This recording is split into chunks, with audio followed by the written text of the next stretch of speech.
When I started, actually, I had never seen any stencil on the wall before, but a lot of people at the time were using techniques that were very close to stenciling. I mean, turning photos into black and white patterns, and so I was very much influenced by record covers and rock posters and music magazines and pop art in general. And the fact of moving from my hometown to a city I didn't know, where I was supposed to start a professional career as a teacher, and that was probably a turning point in my life, and a starting point as well.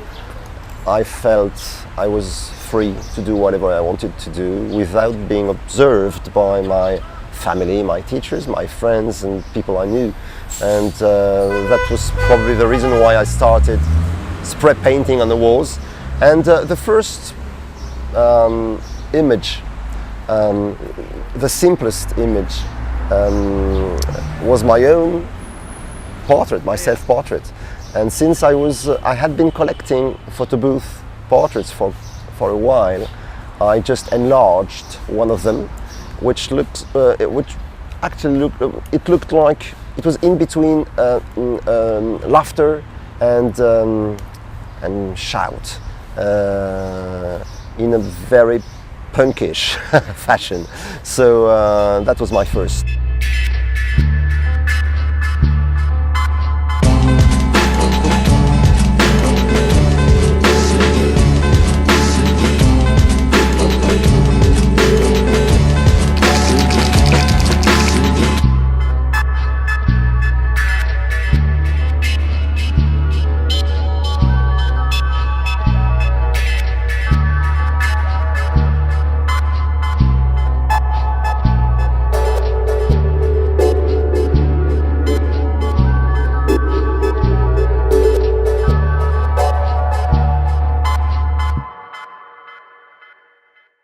Yes, I very often paint people, especially faces. I can't remember having been interested in anything else than people. Maybe because I really need communication. I need to communicate with the people. I like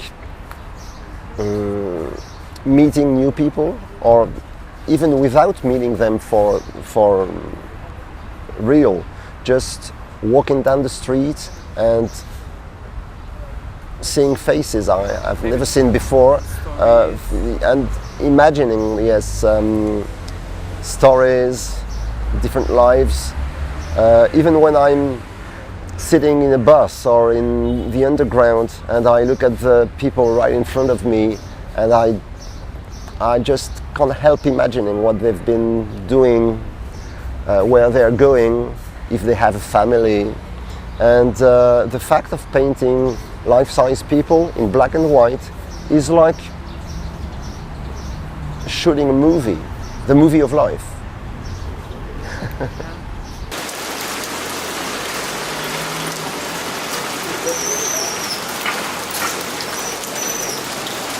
I like the idea that my paintings will keep on living and changing and disappearing, or being, some people will add a little detail, or maybe the weather, rain, wind and sun will alter the image, and then slowly it may vanish and disappear and die. But it makes it alive, So I like it. Yeah, on the canvas or on a piece of paper, once you have finished and signed, it is different. It's done. On a wall, it's very different. İyi mi? Fener? Beşiktaş'ı ben seviyorum. Yani Beşiktaş'ta olabilirim. Ama Fener'i hasta.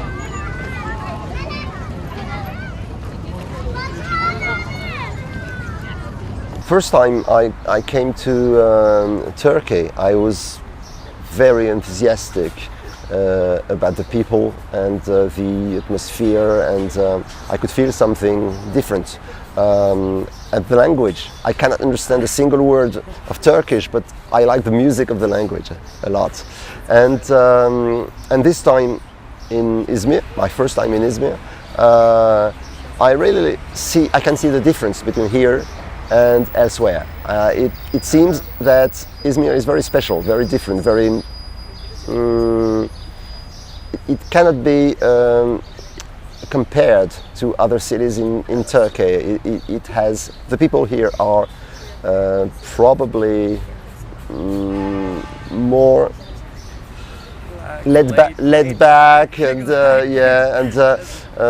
I don't know. There's something in the air. Istanbul is noise and speed, and here is, well, especially when you want to cross the street and nobody stops. This I cannot understand. It is very strange. And why do people horn all the time? This is also not only here, but in a lot of countries in the world. But the people, the atmosphere in Izmir is very soothing, very nice, laid back, and cool. I like it. Before starting painting on the walls, I spent a lot of time painting, drawing, making art on paper, canvas, or anything, or wood. I never exhibited those works, and I have plenty of them at home that maybe someday I will show and hang in a gallery somewhere. But when I started painting on a wall, that was obviously because I wanted the people to see my works. So I always, even when it's a corner, a hidden corner, I take photos or videos, and then people can see. I want to share that. I can't remember having painted on a wall without the purpose of showing it. Yeah. I have 1, 2, 3, 4.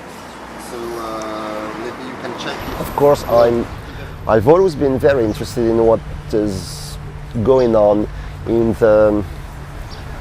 the underground. I mean, people who were not meant to be artists in the first place and who became famous because of something that originally was not meant to make them famous. That's my punk side. At the same time, I've always been very interested in art history, even classical art and sculpture. So my influences and my tastes regarding art are very different, very broad, very. If I have to give names, in the older generation, I have a huge admiration for a man called Ernest Pignon-Ernest, who started in the 60s. Using the context, pasting up prints on the walls. Gérard Zloty-Camien also, he started in the early 60s and is probably the first guy ever who used a spray can to paint shapes on the walls in Paris in the mid-60s. Then, about the young generations, I don't know if I should privilege urban art or mention all kinds of arts, but the list would be very long. So, dealing with what is commonly called urban art, some very young people like Monkey Bird, two guys, Monkey Bird, they are very young and they use stencil technique as well, and spray paint. And yes, they are French, and what they do is quite original. They actually helped me on a mural a couple of years ago, and as assistants. And today they exhibit everywhere and they paint murals. And I think they're quite good.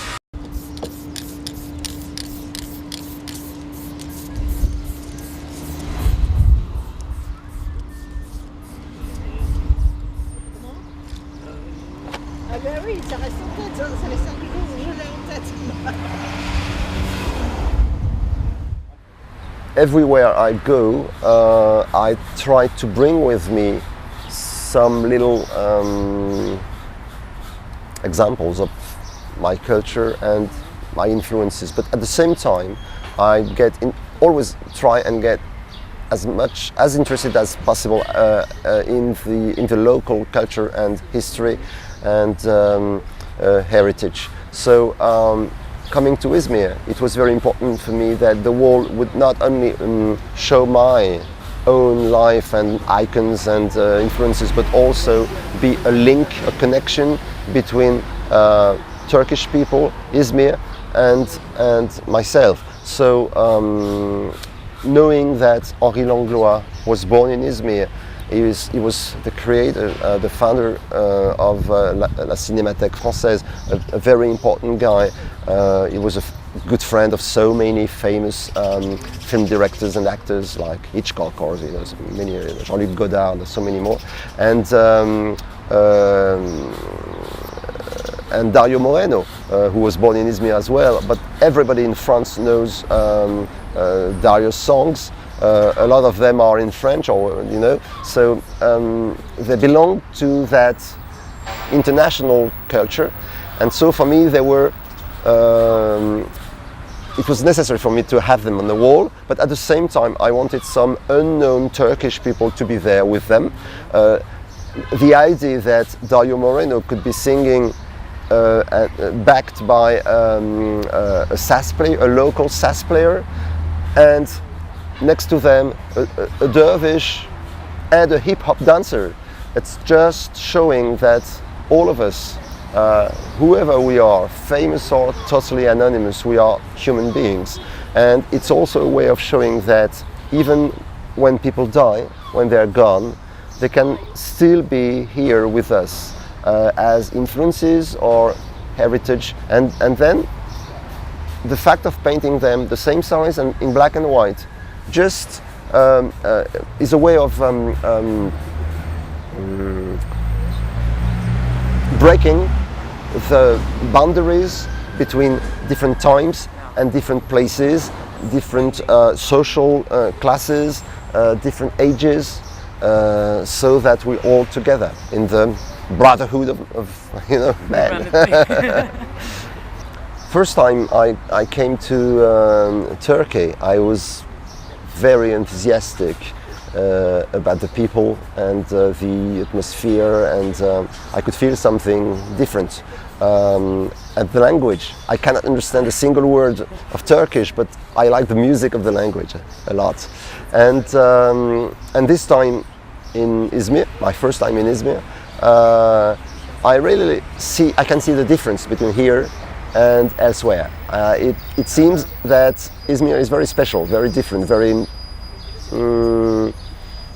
It cannot be compared to other cities in Turkey. It has, the people here are probably more laid back, and I don't know. There's something in the air. Istanbul is noise and speed, and here is, well, especially when you want to cross the street and nobody stops. This I cannot understand. It is very strange. And why do people horn all the time? This is also not only here, but in a lot of countries in the world.